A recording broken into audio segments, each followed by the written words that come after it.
नमस्कार, SK मराठी या YouTube चॅनेलमध्ये तुम्हा सर्वांचं मनपूर्वक स्वागत आहे। शेतकऱ्यांसाठीचे झटपट मोठे निर्णय या संदर्भात संपूर्ण अशी माहिती आपण या व्हिडिओच्या माध्यमातून जाणून घेणार आहोत।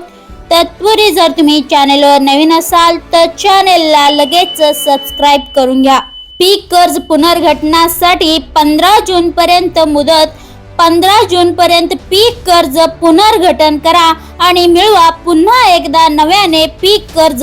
राज्य सरकार तसेच केंद्र सरकारची घोषणा। शेतकऱ्यांना आता सहज उपलब्ध होणार पीक कर्ज।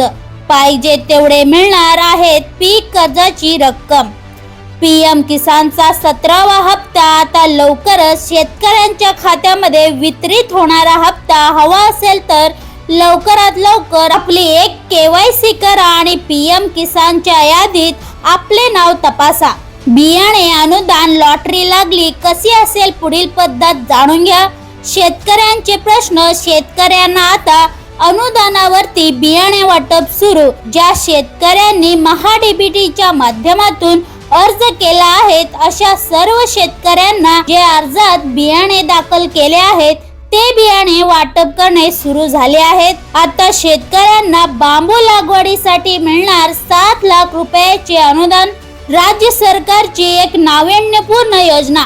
बांबू लागवडीसाठी मिळणार आता 7 लाख रुपयाचे अनुदान। शेतकऱ्यांनो, आपल्याला देखील बांबू लागवड करायची असेल तर करा आजच अर्ज। आपण आपले आधार अपडेट केले आहेत का?